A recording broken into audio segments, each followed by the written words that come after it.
নমস্কাৰ।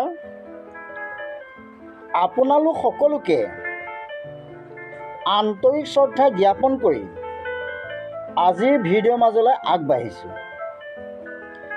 আজিৰ বিষয়ভাগ হ'ল জন্মেজয় কোন, তেওঁ তক্ষক তথা সৰ্প জাতিটোকে নিৰ্মূল কৰিবলৈ প্ৰতিজ্ঞা কৰিছিল কিয়? জন্মেজয় কলিযুগ আৰম্ভণি এজন প্ৰখ্যাত ৰজা। এওঁ তৃতীয় পাণ্ডৱ অৰ্জুনৰ নাতি আৰু পৰীক্ষিত ৰজাৰ পুত্ৰ। জন্মেজয় বিয়া কৰিছিল কাশীৰাজৰ কন্যা বপুস্তমাক। তক্ষশিলাৰ পৰা সমস্ত দক্ষিণাপথ জন্মেজয়ে ৰাজত্ব কৰিছিল। এওঁ নিচেই সৰুতে পিতৃহীনা হৈছিল। উপযুক্ত বয়সত ৰজা হৈ নিজৰ বংশৰ মহত্ব আৰু বীৰত্বপূৰ্ণ ইতিহাস শুনাৰ সময়ত নিজৰ পিতৃ পৰীক্ষিতৰ তক্ষক নাগৰ দংশনত মৃত্যু হোৱা শুনি জন্মেজয়ে তক্ষক তথা সৰ্প জাতিটোকে নিৰ্মূল কৰিবলৈ প্ৰতিজ্ঞা কৰিছিল। জন্মেজয় এই কাৰ্যত উটংক নামৰ মুনি এজনেও তেওঁক বিশেষৰূপে উদগনি দিলে।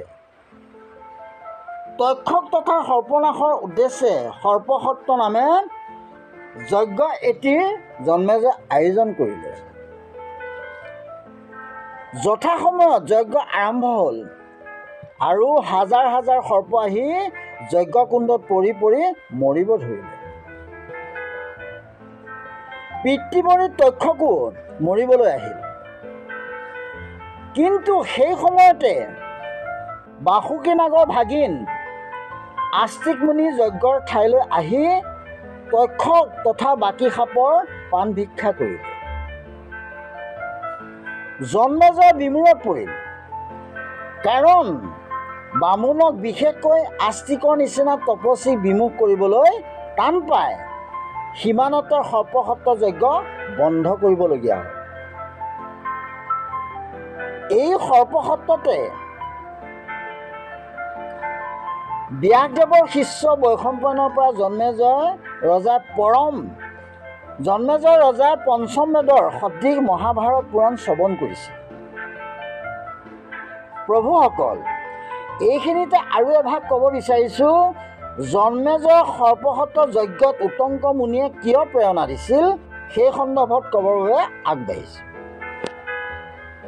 উটংক মুনি অতিশয় ধৰ্মপৰায়ণ, জিতেন্দ্ৰিয় আৰু গুৰুভক্ত আছিল।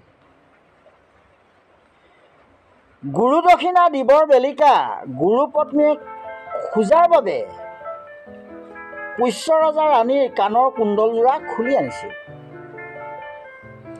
কিন্তু মাজবাটতে নাগৰাজ তক্ষকে কুণ্ডলযোৰা চুৰ কৰি পাতাললৈ লৈ যায়। অতি কষ্টেৰে পাতাললৈ গৈ ইন্দ্ৰৰ সহায়ত উটংকই কুণ্ডলযোৰা আনে আৰু গুৰুপত্নীক দি আনন্দ উপভোগ কৰে। তক্ষক নাগৰ পৰা যি কষ্ট পালে তাক উটংকই পাহৰা নাছিল। সেইকাৰণে জন্মেজয় সৰ্পসত্ৰ যজ্ঞত প্ৰেৰণা যোগাইছিল। আজি ইমানতেই সামৰণি মাৰিছোঁ।